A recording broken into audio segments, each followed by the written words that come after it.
네, 안녕하십니까. 치과재료학 변소영입니다. 제 PPT는 참고사항은 항상 중요한 것은 빨간색, 알아두기는 파란색으로 진행하도록 하겠습니다. 챕터 8장 석고 모형제 및 매물제입니다. 학습 목적과 목표를 한 번씩 읽어보고 들어가도록 하겠습니다. 학습 목적으로는 치과용 석고의 종류별 특성을 알고 올바르게 취급하여 정밀한 모형을 제작하는 것이 학습 목적이 되겠습니다. 다음 학습 목표 총 7가지 한번 읽어보도록 하겠습니다. 첫 번째, 치과용 석고의 종류별 용도를 설명할 수 있다. 두 번째, 혼수비가 석고의 성질에 미치는 영향을 알 수 있다. 세 번째, 석고의 경화 반응을 설명할 수 있다. 네 번째, 치과용 석고의 경화 시간과 조절법을 설명할 수 있다. 다섯 번째, 치과용 석고의 종류에 따른 강도를 설명할 수 있다. 여섯 번째, 치과용 석고의 취급 시 주의사항을 설명할 수 있다. 일곱 번째, 치과용 석고 모형 제작 과정을 설명할 수 있다가 학습 목표가 되겠습니다. 네, 치과에서 환자의 구강 상태를 진단하고 보존하며 수복물을 제작하기 위하여 치아와 구강 조직을 복제한 모형이나 다이를 제작을 합니다. 그래서 복제물을 제작하기 위하여 구강 내의 상태를 음형으로 옮기는 과정을 인상 체득, impression taking이라고 하고 얻어진 음형 인기에 어떤 물질을 채워 넣어서 양형의 복제물을 얻게 됩니다. 그림을 좀 참고해 주시면 좋은데요. 이를 모델, 그리고 주 모형, 그리고 다이라고 표현을 합니다. 즉, 수복물을 제작하기 위한 모델을 주 모형이라고 하고요. 그리고 개개의 치아의 복제물을 다이라고 표현을 합니다. 그래서 이때 음영인기에 채워지는 재료를 모델 및 다이용이라고 하여 석고, 금속 및 레진 등이 있습니다. 하이드로콜로이드 인상제는 석고계 모형을 사용하고 고무 인상제는 석고 외에 에폭시 계열 재료를 사용할 수도 있습니다.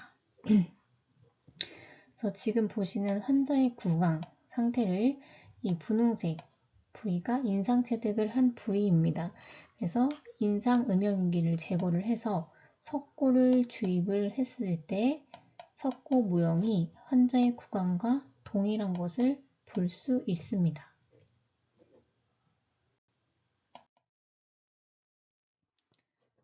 네, 다음 그림도 석고 모형 및 치아 수복물 제작을 위한 주 모형인과 다이의 모습입니다. 그래서 우리가 만들어야 되는 그 부위는 주 모형이 되겠고요. 개개인의 치아는 다이입니다.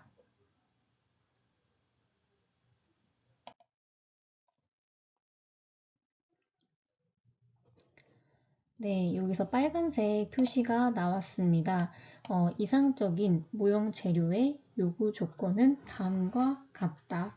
1번부터 6번까지 한번 쭉 살펴보도록 하겠습니다.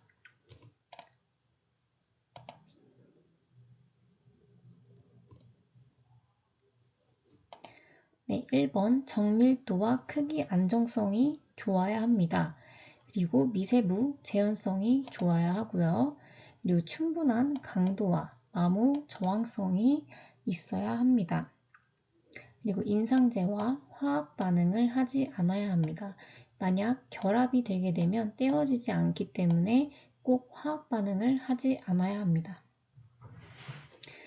경화 시 열이 발생하지 않아야 하고 실온에서 경화되고 경화 시간이 적당하여야 하며 조작성이 좋아야 합니다.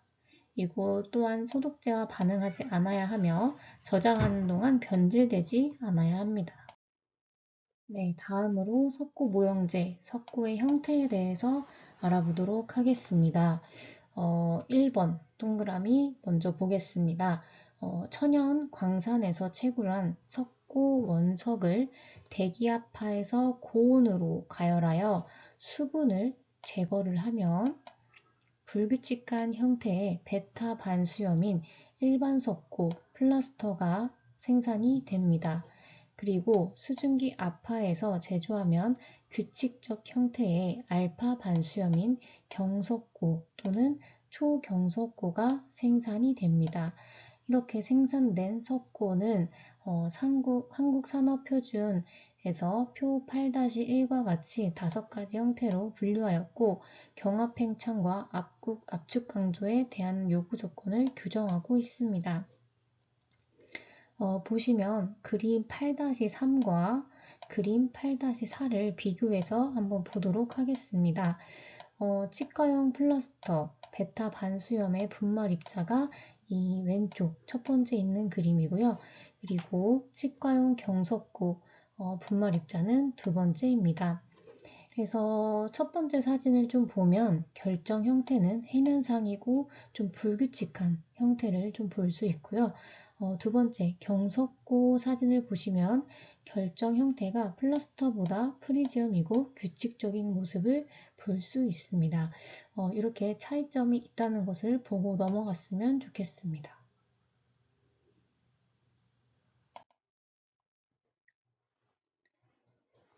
네, 그리고 이제 표 8-1 보시면 치과용 석고 산물의 분류와 특성을 좀 적어 놓았습니다. 1번부터 5번까지 쭉 보고 넘어가도록 하겠습니다.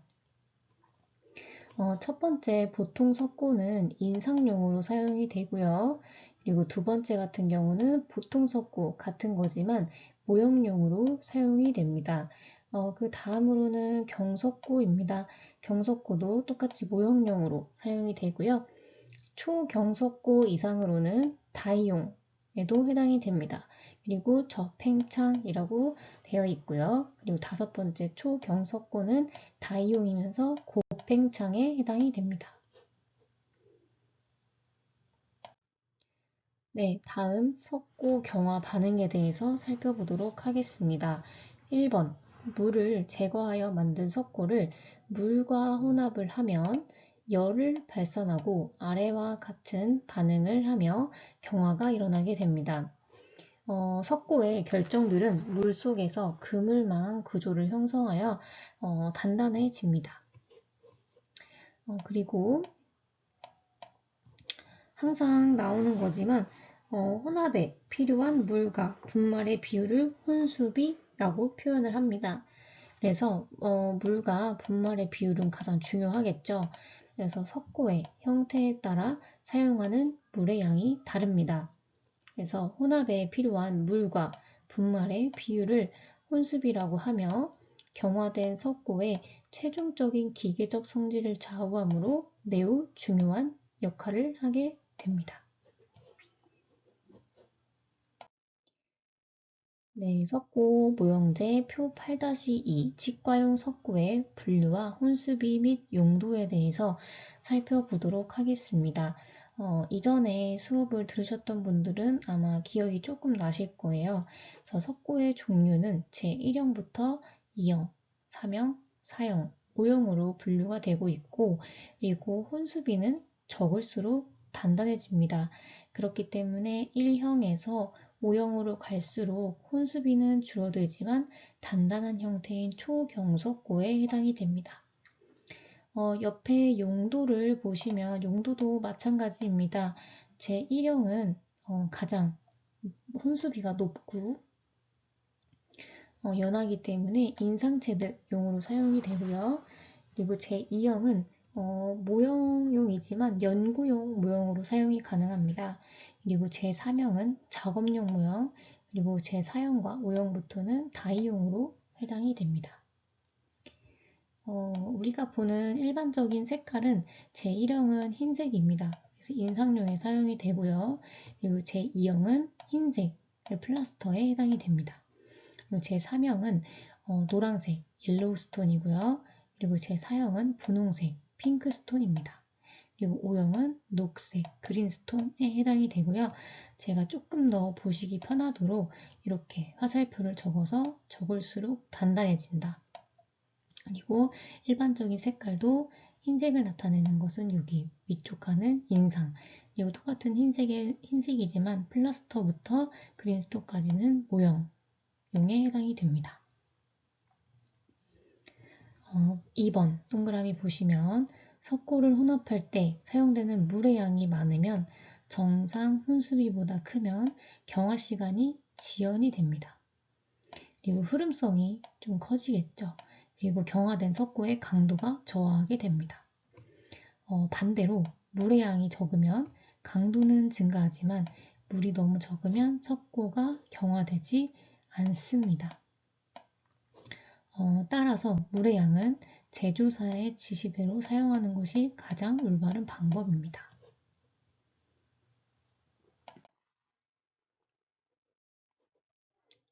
네, 석고 모형제의 경화 시간에 대해서 알아보도록 하겠습니다.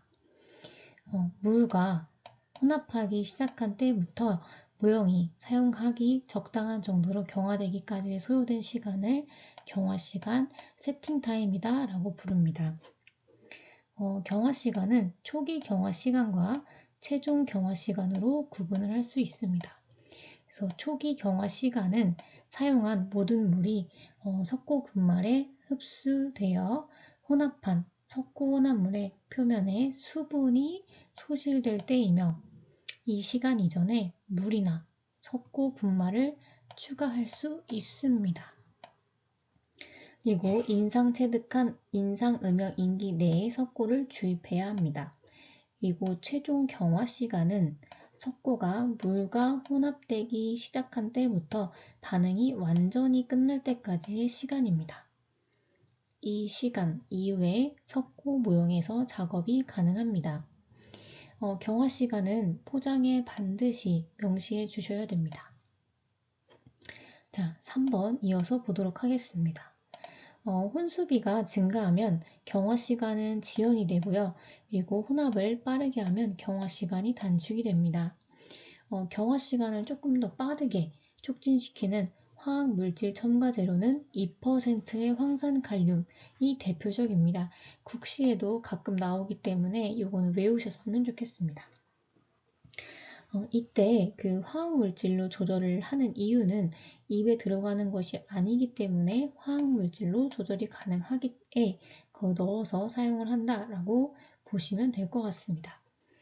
그래서 경화 시간을 촉진시키는 화학 물질 첨가제의 2%의 황산칼륨이 가장 대표적입니다. 약 10분인 경화 시간을 4분 정도로 단축을 시킬 수 있습니다. 그래서 10분에서 4분 정도로 단축이 가능합니다. 그리고 지연제, 조금 더 늦게 굳도록, 늦게 경화되도록 하는 것은 2%의 붕사가 대표적입니다. 이 두 개가 헷갈릴 수 있기 때문에 두 개는 꼭 잘 외워주시는 게 좋을 것 같습니다. 그리고 일반 식염은 소량 사용하면 경화를 촉진시키고 많은 양을 사용하면 경화 시간을 지연시킬 수 있습니다. 그래서 20도부터 체온인 37도까지는 반응 속도를 다소 증가시켜 경화 시간이 단축이 됩니다. 그리고 37도 이상의 온도에서는 반응 속도가 늦어지기 때문에 경화 시간이 길어질 수밖에 없습니다. 그리고 추가적으로 100도에서는 석고는 경화가 되지 않습니다.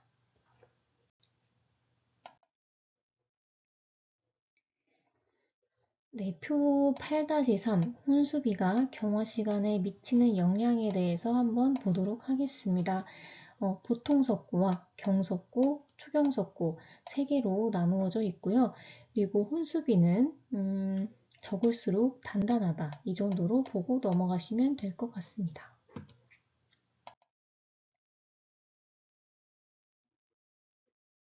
네, 다음은 경화팽창입니다. 모든 석고는 경화 시 결정이 외부로 성장하는 과정에 의해 팽창을 하게 됩니다. 이를 경화팽창이라고 하고 석고의 경화팽창은 첫 번째 혼수비, 두 번째 혼합 속도, 세 번째 물의 온도 따라 조절을 할 수 있습니다. 그래서 앞쪽에서 말씀드린 첨가제인 황산칼륨은 경화를 촉진할 뿐만 아니라 경화 팽창도 줄여줍니다. 그러나 경석고에 황산칼륨을 첨가하면 경화는 매우 빨라집니다. 그리고 지연제인 붕산화, 구연산을 첨가함으로써 경화 팽창을 0.08%까지 줄인 경석고도 있습니다. 그리고 정상 조건에서 석고의 경화 팽창은 0.15에서 0.25%가 됩니다. 그래서 혼합 조건이 특성에 미치는 효과에 대해서 표 8-4를 한번 살펴보도록 하겠습니다. 조건, 경화시간, 점조도, 경화 팽창, 압축 강도로 나누어져 있고요. 그리고 아까 위쪽에서 석고의 경화 팽창에 대해서 관여할 수 있는 세 가지 혼수비, 그리고 혼합 속도, 물 온도 세 가지 조건을 두고 표가 작성이 되어 있습니다. 혼수비가 증가한다면 경화 시간은 증가하게 되겠죠. 물이 많아지기 때문에. 그리고 점조도는 당연히 감소하게 됩니다. 경화 팽창 또한 감소하게 되고요. 압축 강도도 낮아질 수밖에 없습니다. 그리고 혼합 속도를 증가시켰을 때 경화 시간은 감소합니다. 더 빨리 굳는다고 아까 말씀드렸죠. 그리고 점조도는 증가하게 됩니다. 그리고 경화 팽창 또한 증가하게 되고요. 압축 강도는 크게 효과가 없습니다. 물의 온도는 23도에서 30도로 증가했을 때 경화 시간은 감소하게 되고요. 점조도, 경화 팽창은 증가하게 됩니다. 그리고 압축 강도는 효과가 없습니다.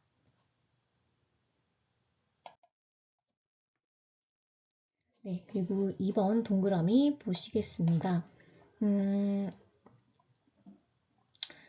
수중에서는 공기에서보다 결정 성장의 저항성이 감소하게 됩니다.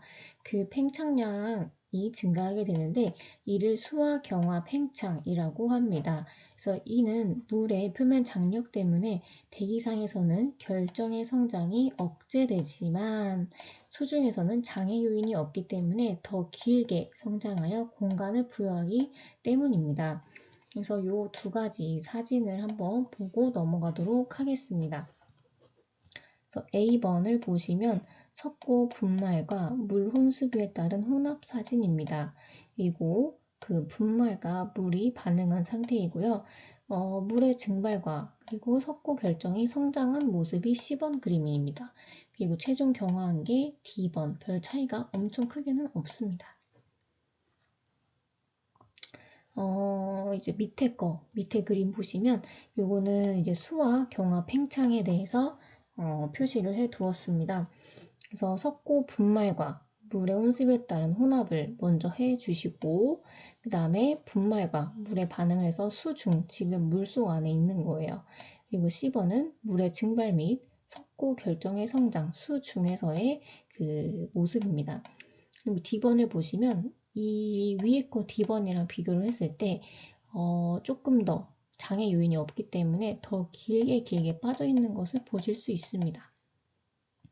그래서 결정적으로 수압 팽창량이 경화 팽창량보다 크게 됩니다.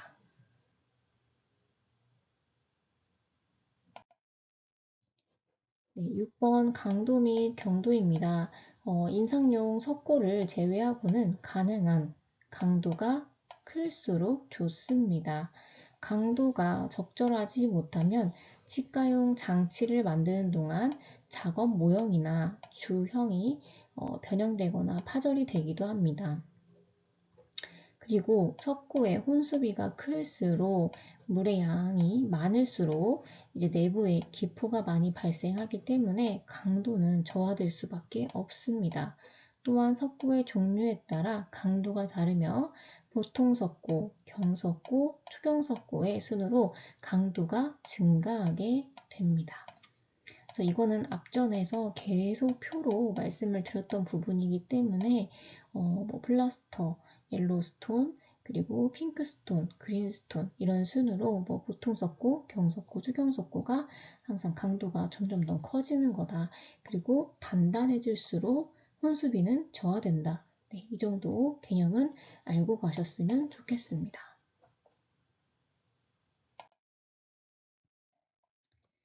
네, 이거는 제가 지난 그 석고 수업을 할 때 표에 적혀져 있는 내용이 없기 때문에 조금 더 이해하기 쉽도록 옆에 적어 놓으라고 했던 그 제2형과 제3형, 제4, 5형에 대한 그 예시를 조금 적어 놓았습니다. 그래서 표 8-5 혼수비가 압축 강도에 미치는 효과를 먼저 보겠습니다. 그래서 석고의 종류는 보통 석고, 경석고, 초경석고가 있는데요. 단단함의 정도는 이렇게 밑으로 갈수록 더 단단해집니다. 그래서 보통 석고는 제2형으로 진단 모형에 해당이 되고요. 그리고 경석고는 제3형 작업 모형이며 의치나 임시치아를 만들 때 사용을 하게 됩니다. 그리고 제4에서 5형은 다이용으로 해당이 됩니다. 그래서 예시로는 크라운과 인레이 하나씩 떼어내는 것이 가능한 것이 초경석고입니다.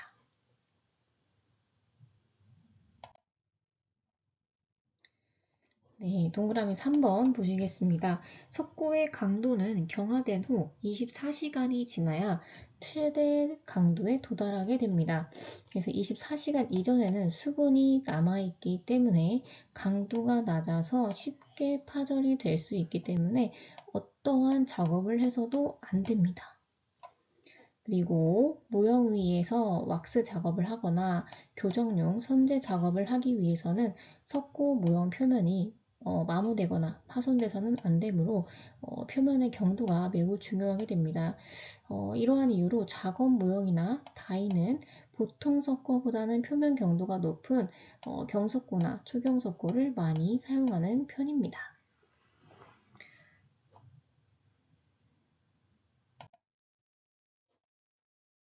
네, 다음으로 취급입니다. 취급에는 첫 번째 혼합에 대해서 말씀을 드리도록 하겠습니다.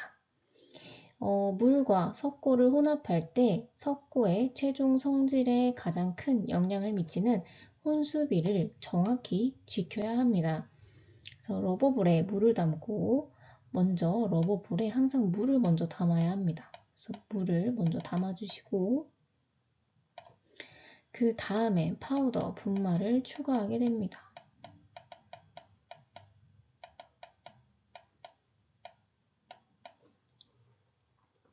그래서 물에 적게 두어 공기가 가능한 적게 유입되도록 하는 방법입니다. 그래서 러버볼에는 항상 물을 먼저 담는 것이 1순위고요. 그 다음에 분말을 담아줍니다. 또한 바이브레이터를 이용해서 진동기를 이용해서 적절한 진동을 주면서 혼합하여 혼합물의 내부의 공기를 제거를 합니다. 손으로 혼합하는 경우에는 러버볼의 내면을 스파츌라로 닦는 것과 같은 동작을 하며 회전은 초당 2회 정도로 하여 1분간 행해줍니다. 가장 바람직한 방법은 진공 상태에서 자동 혼합기를 사용하는 것이 가장 좋은 방법입니다. 대신 일반 로컬 치과에서는 사실 진공 자동 혼합기를 그렇게 많이 사용하는 편은 아니고 그냥 손으로 수동으로 직접 하는 경우가 많기 때문에 지금과 같은 취급의 주의사항을 조금 지켜주시는 것이 좋을 것 같습니다.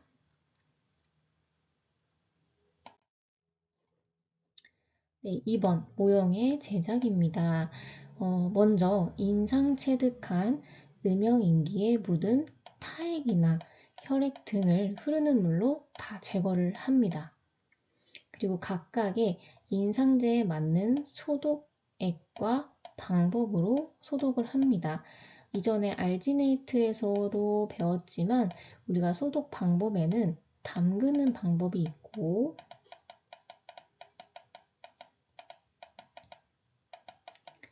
그리고 분사하는 방법이 있습니다. 그래서 그 인상체에 맞게 담그는 방법을 사용을 해도 되고 분사를 해도 됩니다. 그래서 이 둘 중에 더 맞는 방법으로 취급 방법으로 조금 소독을 먼저 해주시고 인상체에 묻은 환자의 혈액이나 타액은 석고의 경화 반응에 나쁜 영향을 미칠 수밖에 없고요. 그리고 섞고 표면에 남아서 기공 작업을 하는 동안 칙과 기공사에게 해를 미칠 수도 있습니다. 해를 미친다는 건 소독 개념을 실천하지 않은 경우에 칙과 기공사에게 전염 및 감염이 있을 수 있습니다.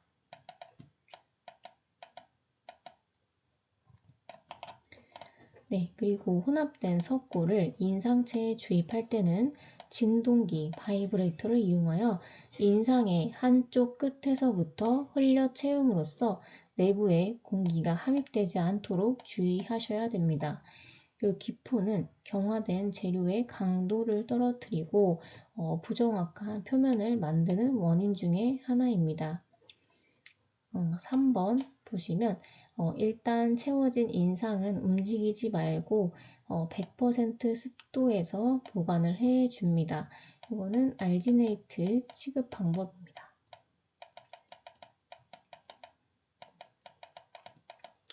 그래서 100% 습도에서 보관을 하여 석고가 경화되는 동안 건조를 막아주는 것이 좋습니다. 그래서 100%의 습도 분위기를 재현할 수 없다면 젖은 헝겊으로 감싸두어도 좀 좋은 결과를 얻을 수 있습니다. 완전히 경화된 후에는 석고를 인상체에서 제거를 해 줍니다.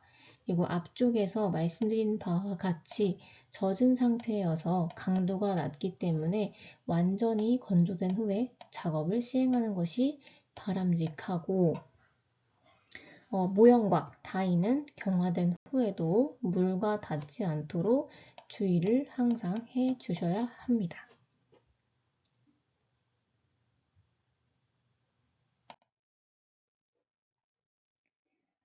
네, 그래서 이건 책에 나와 있는 그림인데요. 러버볼과 그리고 계량 컵이 있습니다. 그래서 여기는 아까도 말씀드린 것과 같이 러버볼에 물을 먼저 부어주고 그 위에 석고 가루를 계량을 해서 안쪽에 투하를 시켜줍니다. 그러면 기포 발생률이 적어질 수 있기 때문에 항상 이렇게 물을 먼저 그 다음에 가루를 두 번째 넣어주시는 것이 좋습니다. 그리고 이제 알지네이트는 보통 그 플라스틱 스파츌라를 많이 사용을 하고 석고를 취급할 때는 지금처럼 손잡이는 나무로 되어 있고 그 앞쪽은 이제 메탈로 되어 있는 이런 스파츌라를 사용하는 것이 좋습니다. 그리고 진동기, 바이브레이터를 이용해서 안에 있는 기포층을 다 제거를 해주고 그리고 인상체에서는 한쪽 끝에서부터 흘러 들어갈 수 있도록 알지네이트에 석고를 주입을 해줍니다. 너무 과도한 바이브레이터의 사용은 더 기포를 생성시킬 수 있기 때문에 적당히 해주셔야 되고 마지막은 이제 혼합을 해서 다 푸어링을 한 상태입니다. 그래서 이 방법은 진공 혼합기가 아닌 우리가 수동적으로 하는 방법입니다.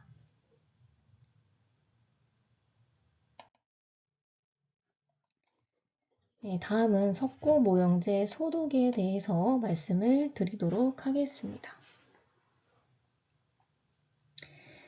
제작한 모형 및 다이는 제조업체의 설명에 따라서 소독액을 뿌리거나 또는 산화에틸렌 가스로 소독을 할 수 있습니다.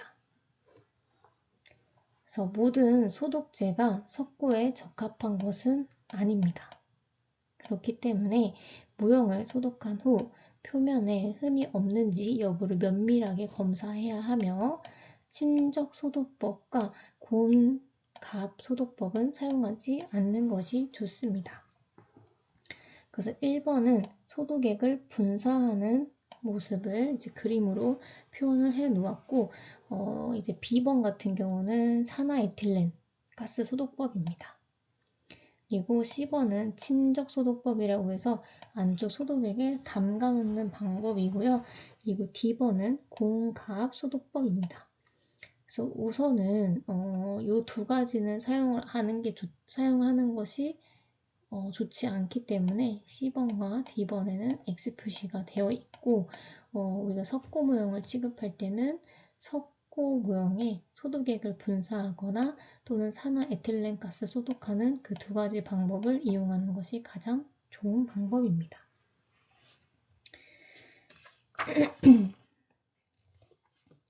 다음은 보관에 대해서 살펴보도록 하겠습니다. 석고를 이제 보관을 할 때에는 습기가 없는 곳에 밀봉하여 보관을 해 주셔야 됩니다. 그래서 밀봉하지 않으면 공기 중에 습기를 다 흡수해 버리기 때문에 일부 석고가 이수화물로 변화가 되어 석고의 경화 반응을 좀 촉진시킬 수 있습니다. 작업 시간이 짧아질 수 있고요. 따라서 큰 용기의 포장을 일단 개봉하면 작은 플라스틱 용기에 담아서 밀봉하는 것이 바람직합니다.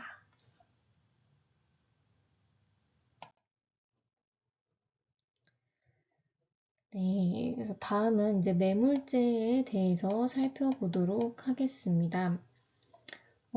치과 보철물 주조 과정에서 납형을 묻는 과정을 매몰이라고 합니다.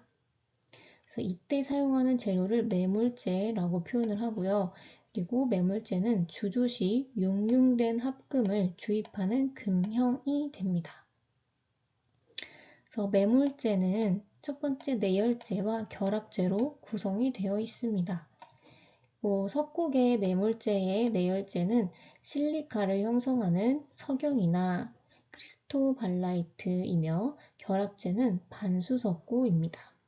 그래서 이제 물과 혼합을 하고 나면 다음과 같은 반응이 일어나며 저온 용융합금에 사용이 됩니다. 그래서 3번 동그라미 보겠습니다. 그래서 인산염계 매물제는 고온 용융의 합금과 그리고 비기금속 합금에 사용이 되고 석고계 매물제랑은 좀 다르게 내열제는 실리카 혼합물을 사용을 합니다. 그리고 결합제는 산화 마그네슘과 인산 암모늄으로 구성이 되어 있고 물과 혼합을 하면 다음과 같은 반응식이 일어나게 됩니다.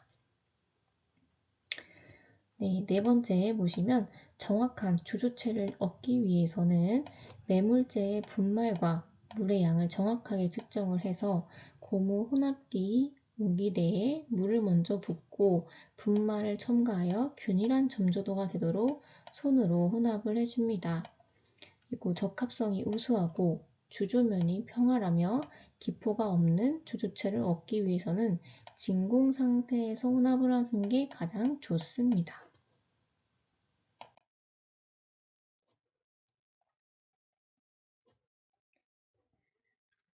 네, 그리고 기타 모형제, 이제 마지막인데요. 기타 모형제를 조금 더 추가적으로 살펴보도록 하겠습니다.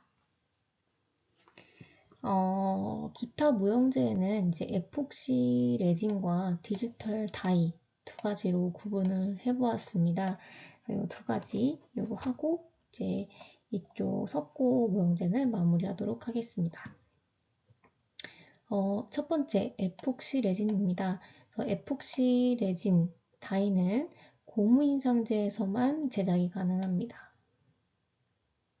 그리고 초경석고로 제작한 다이보다 마모 저항성이나 인성은 더 우수하지만 최적 안정성이나 정확성은 조금 떨어지는 편입니다.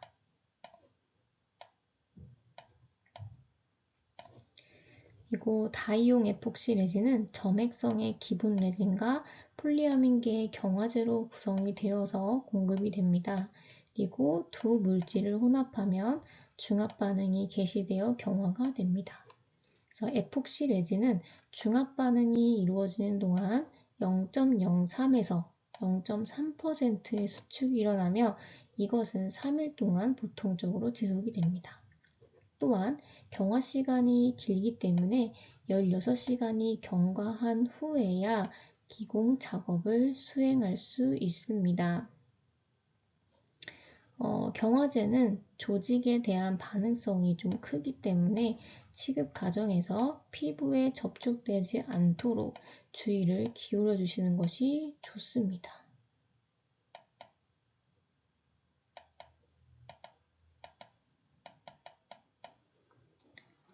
디지털 다이는 이전에는 사용하는 치과가 많지 않았지만 지금은 이제 러버 인상제를 더 사용을 많이 안 하고 디지털화가 되어가고 있기 때문에 이제 신규 병원이나 조금 큰 병원에서는 보통은 디지털 인상체득을 좀 많이 하는 것 같습니다. 그래서 우리가 쉽게 말하는 스캔 인상법입니다. 그래서 디지털 다이에 대해서 한번 살펴보도록 하겠습니다. 그래서 구강 내를 직접 스캐닝, 디지털 인상 체득하거나 고무 인상제로 인상 체득한 음형 인기를 스캐닝을 합니다. 그리고 이제 레진을 레이저나 자외선으로 중합시키는 입체 석판술 방법과 레진 블록을 밀링하는 방법으로 가공을 하여 제작한 다이를 디지털 다이라고 하며 최근에는 3D 프린팅 기술로 제작하는 방법도 소개가 되고 있으며 모두 정밀한 편입니다. 그래서 요즘에는 좀 많이 사용하고 있는 방법 중에 하나입니다.